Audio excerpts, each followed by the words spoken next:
por el 21.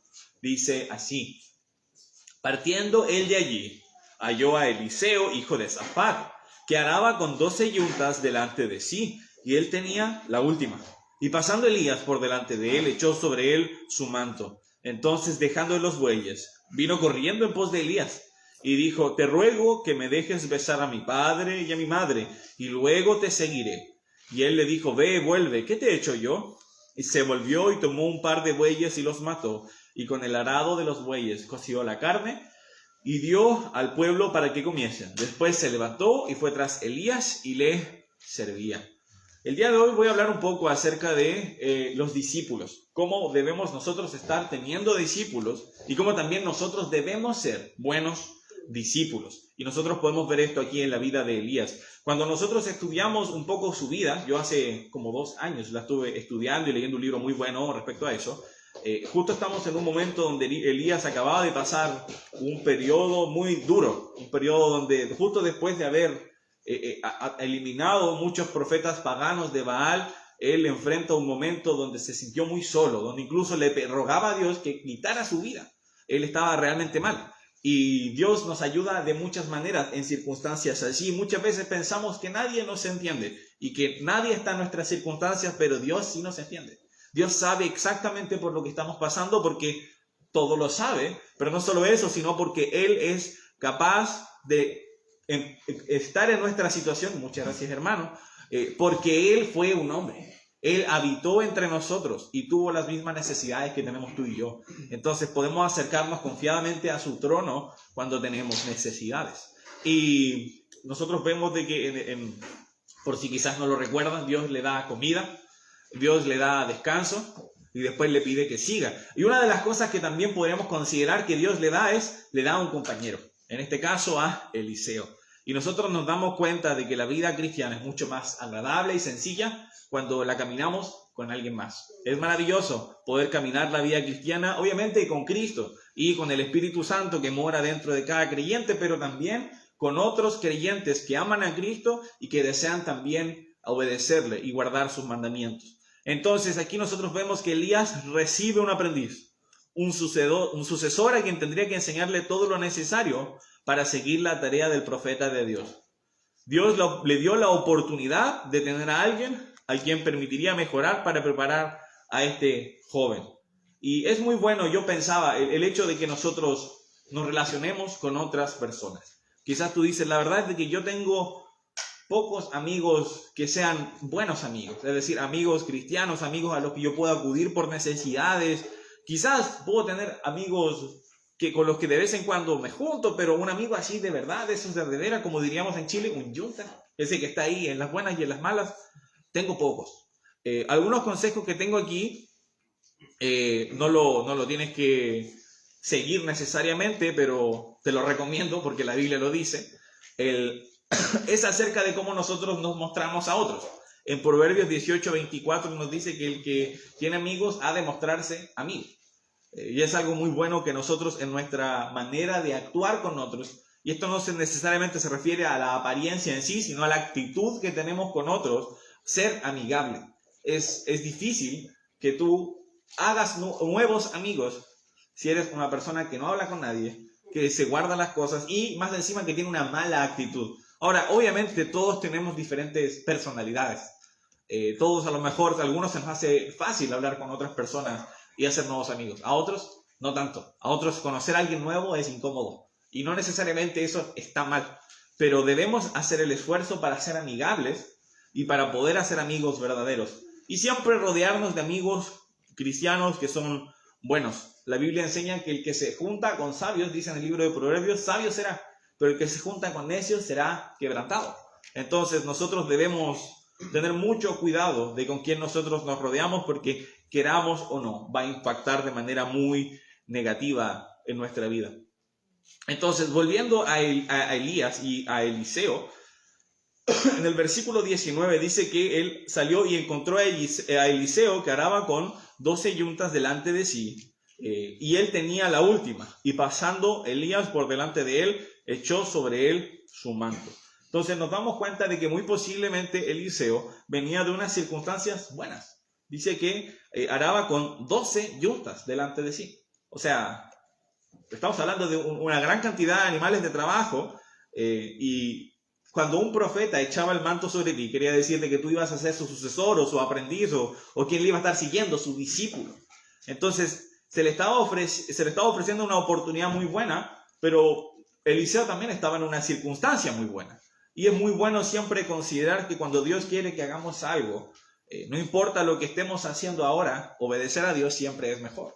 Y nos damos cuenta de que quizás en sus ojos podría haber sido una buena idea, pero él inmediatamente deja los bueyes. En el versículo 20 dice, entonces dejando él los bueyes, vino corriendo en pos de Elías.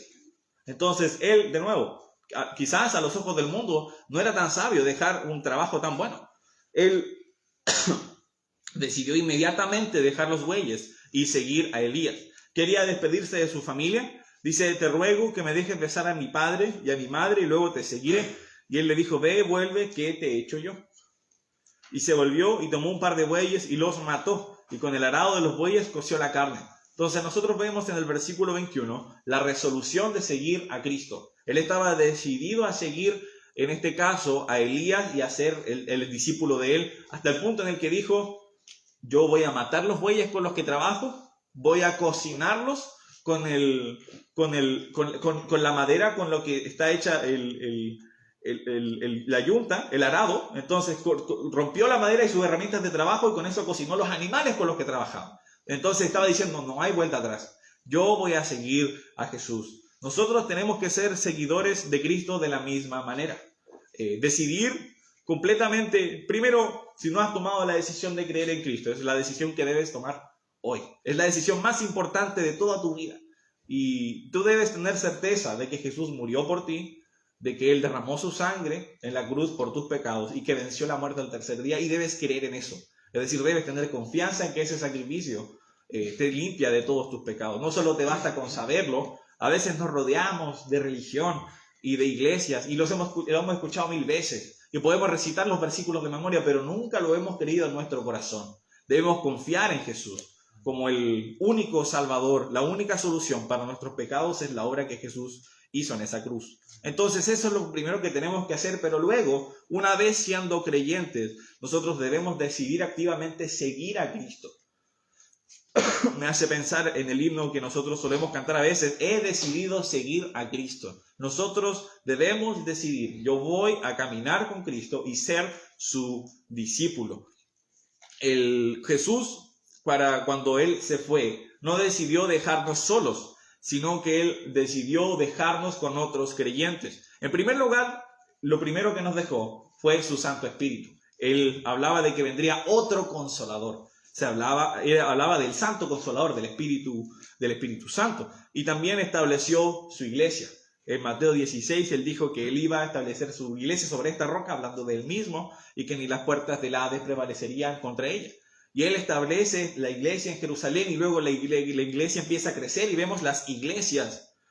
Y Jesús no hizo esto para que los discípulos no se aburrieran los días domingos. Yo conversaba de esto, cuando pude ir a Valdivia, hablé un poco acerca de la iglesia y yo les decía eso a los hermanos. Ustedes están aquí este domingo no porque Jesús dijo, no quiero que ustedes se aburran los domingos y que se queden muy ociosos, así que les voy a dar un club para que participen los domingos y los miércoles en la tarde también. O sea, no era el propósito de Dios al dejar la iglesia. La iglesia para Dios es muy importante, al punto en el que Dios la utiliza para ilustrar el amor que debe tener un marido hacia una mujer, diciendo que debe amarla como Cristo ama a la iglesia y se entregó a sí mismo por ella. Entonces, la iglesia para Dios es muy importante. Estableció su iglesia en su ministerio terrenal y ahora, no solo porque lo necesitamos, porque es así, los creyentes necesitan participar de las iglesias.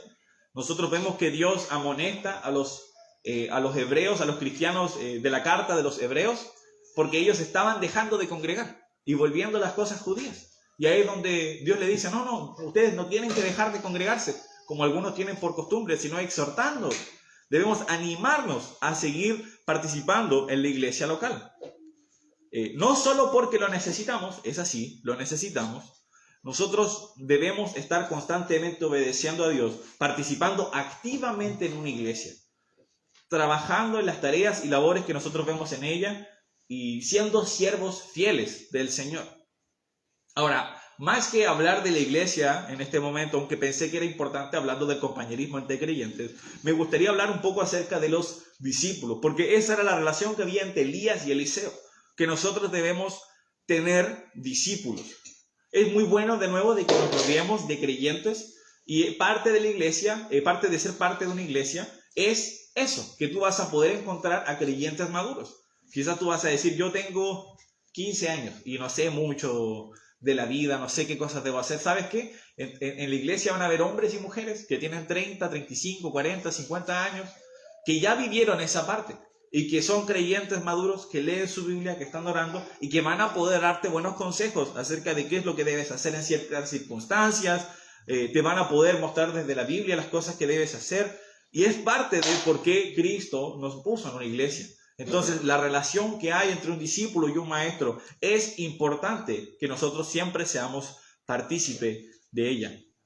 No solo porque lo necesitamos, Jesús también dejó muy claro que es parte de la gran comisión a ser discípulos.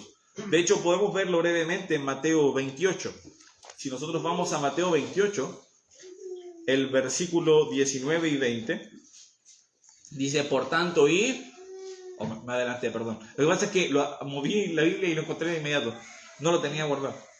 Mateo 28, versículo 19. Ahora sí escucho menos hojas. Dice, por tanto, id y hacer discípulos, exactamente, a todas las naciones, bautizándolos en el nombre del Padre, y del Hijo y del Espíritu Santo. Y después el 20 dice, y enseñándoles que guarden todas las cosas que os he mandado. Y aquí yo estoy con vosotros todos los días hasta el fin del mundo. Nosotros vemos de que el patrón que Dios quiere no es simplemente mostrar a otros el Evangelio. De hecho, en otras partes de la Gran Comisión vemos que es parte de eso, predicar el Evangelio, es decir, el mensaje de que Cristo murió por los pecadores.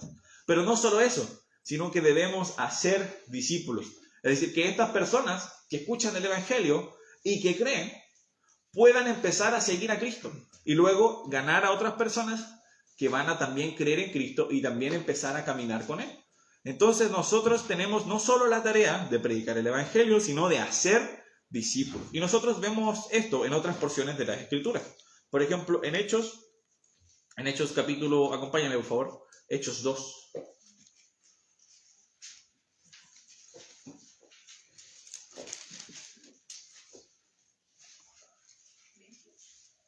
Dice el versículo 41. Así que Hechos 2:41, así que los que recibieron su palabra fueron bautizados y se añadieron aquel día como 3,000 personas. ¿A dónde se añadieron? A la iglesia. Y en el 42 dice, y perseveraban en la doctrina de los apóstoles. Es decir, ellos estaban siguiendo arduamente en guardar las enseñanzas que los apóstoles les habían dado. Es decir, el poder enseñar a otros a que guarden los mandamientos que Cristo nos dio es parte esencial del trabajo de las iglesias y del trabajo de los creyentes. Entonces, eso de tener un discípulo es algo muy importante. Lo que estaba haciendo Elías aquí es algo que nosotros también vamos a tener que estar haciendo. No somos profetas como en la época de Elías, entonces no piensen eso, no quiero que se confundan, pero sí nosotros también debemos preocuparnos de la vida espiritual de otros creyentes. Pienso cuando estudiamos esto acerca del discipular a otros, en el versículo lema de nuestro instituto en la iglesia, es 2 de Timoteo 2:2. Dice que esto que has oído de mí ante muchos testigos, esto encarga a hombres fieles que sean idóneos para enseñar también a otros. Entonces, lo que había oído Timoteo de Pablo, de testigos fieles, tenía que encargarlo a otras personas que iban a ser idóneas para enseñar también a otros. Vemos eso de esa cadena sucesiva de creyentes que enseñan a otros, que toman lo que aprendieron y que luego lo enseñan a nuevos creyentes. Entonces vemos que Elías estaba haciendo eso, y muy bueno de que nosotros podamos estar siendo partícipes de esto, poder estar enseñando a otras personas. Gracias a Dios tenemos buen material. El pastor te puede facilitar de discipulados muy buenos. Pero muchas veces, la mayoría de veces depende de nosotros el poder buscar a alguien a quien nosotros podamos estar discipulando. Yo recuerdo cuando me juntaba con el pastor y él me decía, ¿tienes prospectos? ¿Alguien a quien tú podrías ser un discipulado? Dije, no. Y dije, ¿qué esperas? Entonces tuve que salir y buscar personas. y tratar de hacer un discipulado con alguien. ¿Y sabes qué? Después de preguntar a algunas personas, algunos dijeron que sí. Entonces, debemos nosotros darnos la tarea de hablar a otros acerca de Cristo. Lo bueno de los discipulados, por ejemplo, que nosotros utilizamos de 3 lecciones, que creo que se llama Primeros Pasos para Nuevos Creyentes, es muy bueno porque las primeras 4 lecciones hablan de la salvación. Hablan acerca de la condición de la persona antes de ser salvo, después cómo ser salvo, su condición después de ser salvo y luego la 4ª lección, la seguridad de salvación.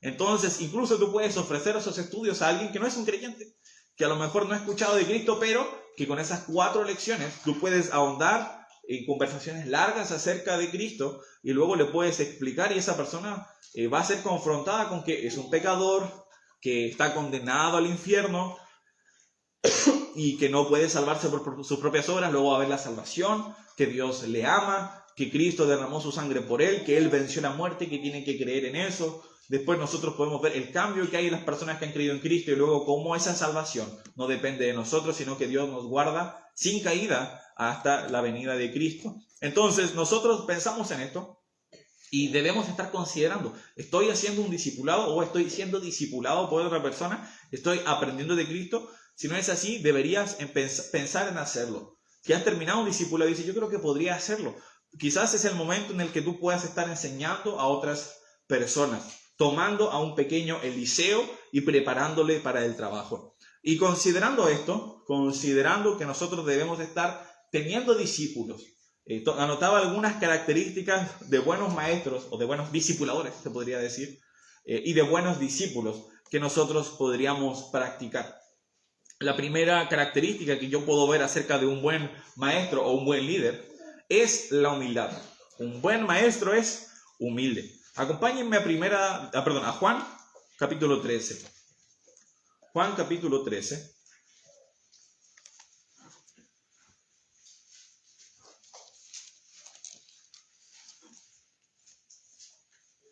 Juan 13. Vamos a leer el versículo 4. Dice, se levantó de la cena y se quitó su manto y tomando una toalla se la ciñó. Luego pasó agua en un ledrillo y comenzó a lavar los pies de sus discípulos y a enjuagarlos con la toalla con que estaba ceñido. Entonces vino Simón Pedro y Pedro le dijo, Señor, ¿tú me lavas los pies? Respondió Jesús y le dijo, lo que yo hago, tú no lo comprendes ahora, mas lo entenderás después. Pedro le dijo, no me lavarás los pies jamás. Jesús le respondió, si no te lavare, no tendrás parte conmigo. Le dijo Simón Pedro, Señor, no solo mis pies, sino también las manos y la cabeza. Jesús le dijo, el que está lavado no necesita sino lavarse los pies, pues está todo limpio y vosotros limpios estáis, aunque no todos. Vamos a llegar hasta ahí. Jesús decidió lavar los pies de sus discípulos. Ahora, imaginando la zona en la que estaban, y una zona bien árida, me imagino que los pies de los discípulos no estaban muy limpios. Sobre todo considerando de que ellos caminaban kilómetros y kilómetros muchas veces. Entonces, pensar en esto y en lavar los pies no es una tarea agradable. Muy posiblemente tarea designada a siervos en las casas más adineradas. Sin embargo, Jesús decidió hacer esto. Jesús decidió poder estar limpiando los pies a pesar de su condición de maestro. Quizás los maestros seculares jamás habrían hecho algo así. ¿Cómo se le ocurre? Yo soy el maestro, ellos deberían estar lavándome los pies a mí. Y ese fue el pensamiento inicial de Pedro. Dijo, ¿cómo tú me lavas los pies a mí? Sin embargo, Jesús quería enseñar algo con esto. En el versículo 13 dice, vosotros me llamáis maestro y señor, y decís bien porque lo soy. Pues si yo, el señor y el maestro, he lavado vuestros pies, vosotros también debéis lavar los pies los unos a los otros. Estaba dejando un ejemplo. Ni siquiera los maestros, quienes están a cargo de enseñar a otros, se escapan de la necesidad del servicio. Cuando nosotros tenemos un espíritu humilde, nunca uno es demasiado superior como para poder estar sirviendo a otros. Eso era lo que Jesús quería en sus discípulos, que ellos fueran capaces de poder ayudarse y estar colaborando mutuamente. Ahora, la filosofía mundanal contradice esto. Un líder jamás puede ser pisoteado según la filosofía del mundo. Un líder tiene que imponer su autoridad. Un líder tiene que parecer inamovible, entonces nada lo mueve, nada lo puede hacer caer. Su autoridad es imponente. Sin embargo, el liderazgo que Jesús mostró fue diferente. El liderazgo de Jesús era un liderazgo a través del servicio, a través de, no como él dijo que él vino no a ser servido, sino a servir y a entregar su vida en rescate por muchos. Esa es la filosofía de un maestro bíblico. Cuando tú estás discipulando a otra persona, es muy bueno la humildad. La humildad de poder decir, yo también quiero servir a esta otra persona. No importa que yo lleve 5, 10, 15 años en el cristianismo leyendo mi Biblia, la he leído 5, 6, 10 veces al derecho y al revés. Aún así, nosotros debemos ser humildes con las otras personas. Un buen maestro es también paciente. Vamos a Juan capítulo 3. Juan capítulo 3, por favor.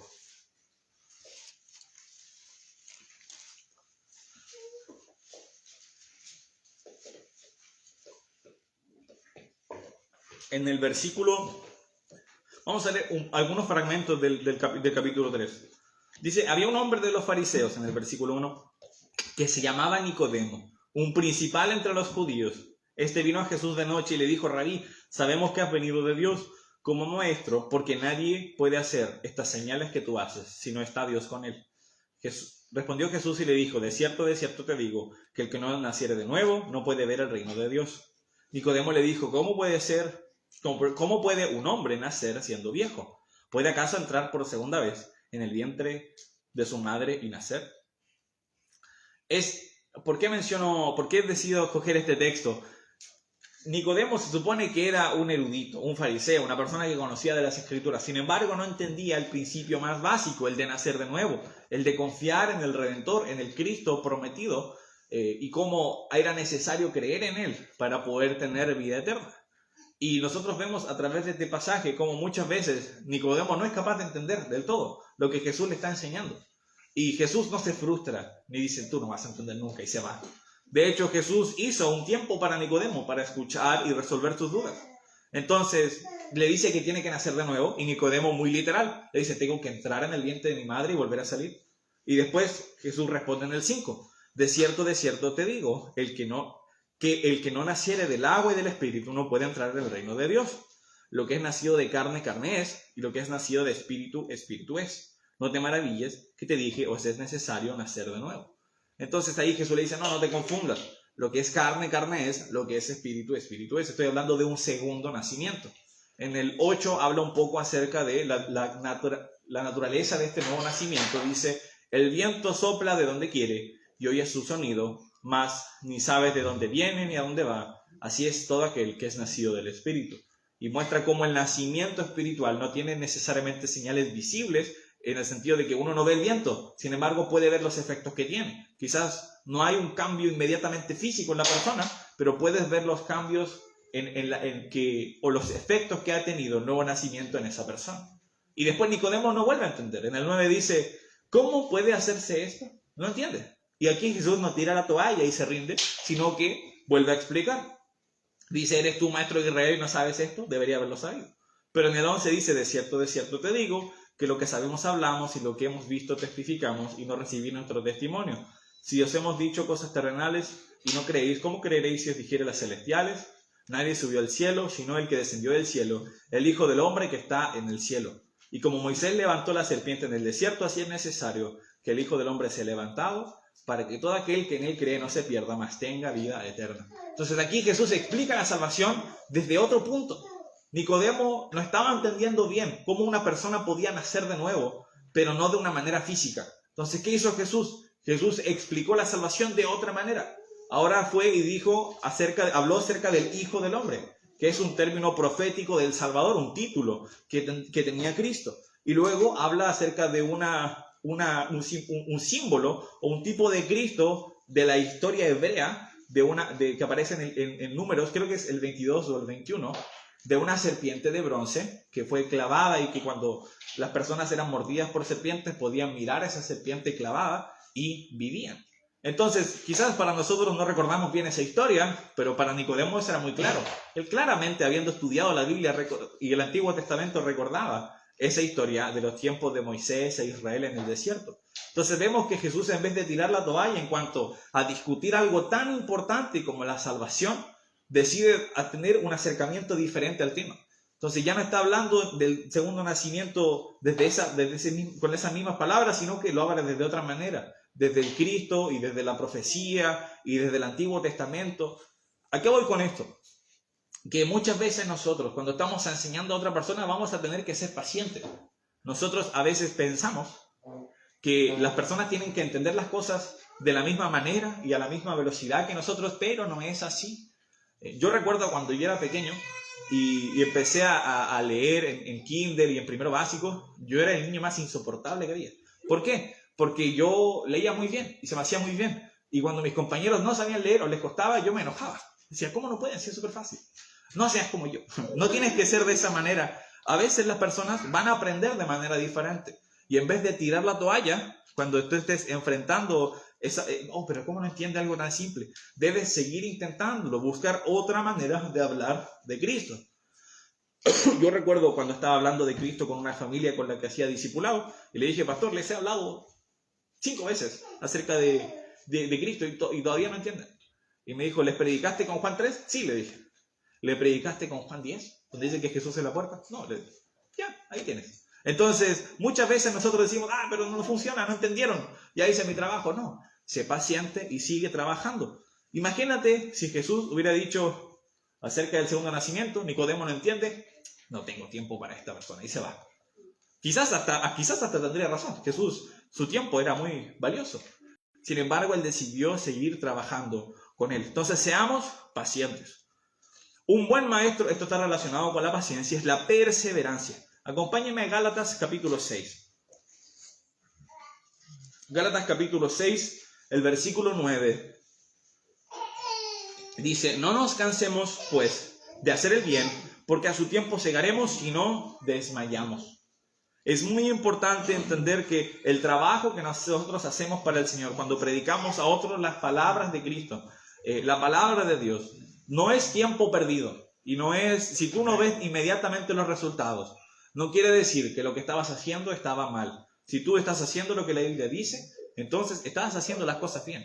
Pero a veces va a pasar cuando tú dedicas tu tiempo a otra persona, que la persona no va a hacer caso a las cosas que tú le dices, que la persona va a ignorar tu consejo y que tú te vas a desanimar viendo cómo esa persona a quien tú discipulas está tomando malas decisiones.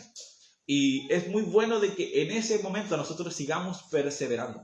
Ya no solo cuando una persona no entiende algo intelectual o le está costando entender las cosas que se le enseñan, sino cuando te pide consejo y tú le das su consejo y decide ignorar tu consejo y tomar una mala decisión. A veces la decisión sencilla es decir, ya no quiero nada más con esa persona, me siento herido, sentí que perdí mi tiempo. Pero el versículo aquí en Gálatas nos dice que nosotros nos esforcemos y que no desmayemos. Dice, porque a su tiempo segaremos si no desmayamos. Nosotros entonces tenemos que seguir perseverando y trabajando sabiendo que el Señor es el que da el crecimiento.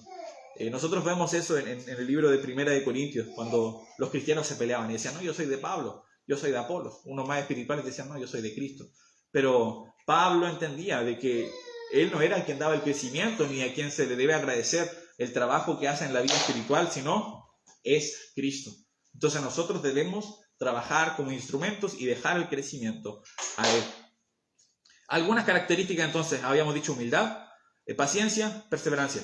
Y también anoté 2 características acerca de un buen discípulo. Del otro lado entonces, cuando tú estás aprendiendo de otra persona, una muy buena característica que nosotros debemos considerar es la fidelidad. Debemos ser fiel a nuestros maestros. La palabra fiel quiere decir que guarda fe o es constante en sus afectos, en el cumplimiento de sus obligaciones y no defrauda la confianza depositada en él. La Biblia habla muy serio acerca de la lealtad y es muy importante que nosotros podamos ser fieles a quienes invierten su tiempo y su misma persona en nosotros. Vamos al libro de Segundo de Reyes, por favor, al capítulo 2. Segundo de Reyes, capítulo 2. Vamos a leer algunos versículos ahí en el capítulo 2.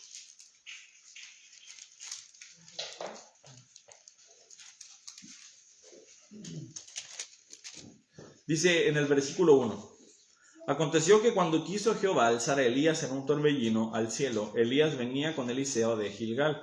Y dijo Elías a Eliseo, quédate ahora aquí, porque Jehová me ha enviado a Betel. Y Eliseo dijo, vive Jehová, y vive tu alma, que no te dejaré. Descendieron pues a Betel. Entonces, vemos aquí que se le deja a Eliseo la opción de no seguir caminando junto a Elías. Pero él dice, no, yo quiero seguir a tu lado. En el 3 dice, y saliendo Eliseo, los hijos de los profetas que estaban en Betel le dijeron, ¿sabes que Jehová te quitará hoy a tu Señor sobre ti? Y él dijo, sí, lo sé. Callad, qué persona más pesada.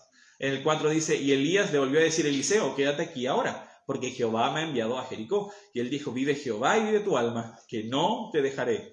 Vinieron pues a Jericó. Y se acercaron a Eliseo los hijos de los profetas que estaban en Jericó, y le dijeron, ¿sabes que Jehová te quitará hoy a tu Señor de sobre ti? Él respondió, sí, yo lo sé, callad.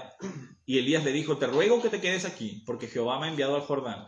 Y él le dijo, vive Jehová y vive tu alma, que no te dejaré. Fueron pues ambos. Entonces vemos de que en varias ocasiones se le ofreció a Eliseo dejar de seguir a Elías.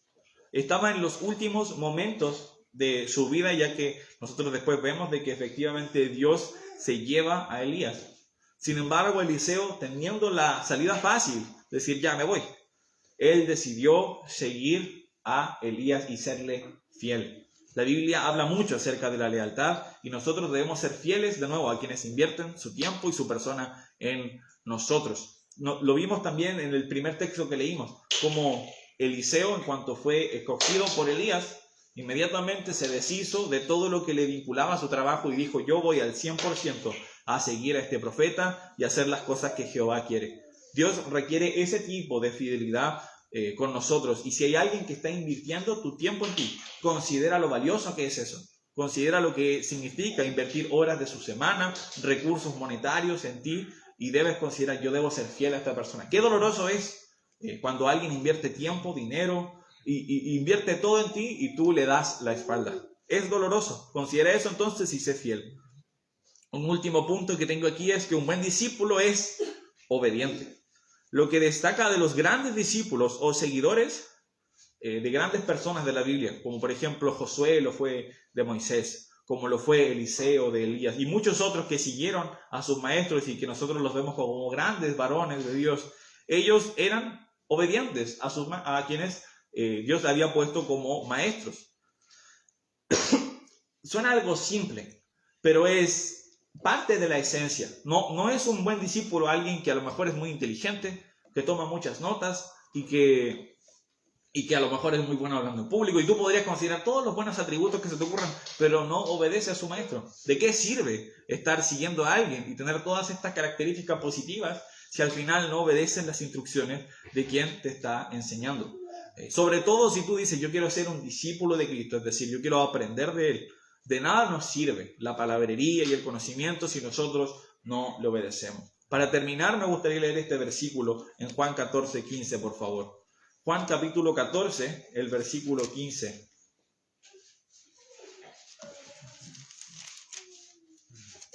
Dice, si me amáis, guardad mis mandamientos. Amén. Ahora, esto es algo que Jesús dijo acerca de Él mismo. No quiero extrapolarlo a nosotros, pero sí es verdad que cuando tú te relacionas con un maestro o alguien así, y él te da instrucciones, una manera de mostrar tu amor es decir, yo entiendo lo que tú me dices, yo entiendo lo que tú me estás pidiendo y de dónde vienes, y te voy a hacer caso. Ahora, normalmente una relación con un maestro terrenal, más que órdenes, son consejos. Sin embargo, es muy bueno considerar los consejos que te da alguien con más experiencia y que te ama, y no simplemente desecharlos porque no nos agradan. Y con Cristo no son consejos, con Cristo son mandamientos. Y uno puede decidir obedecerlos o no. Hoy en día estamos rodeados de cristianos que con su boca dicen, no, yo amo a Cristo y me gusta hacer todas estas cosas y yo oro todos los días y dicen muchas cosas. Pero cuando les preguntas si están obedeciendo a Cristo, si leen su Biblia, si se están congregando, te dicen que no. Entonces, muy probablemente no aman a Dios porque no están guardando sus mandamientos. Preocúpate entonces de guardar los mandamientos del Señor y de ser un buen discípulo. Justo se apagó. Preciso. Le voy a pedir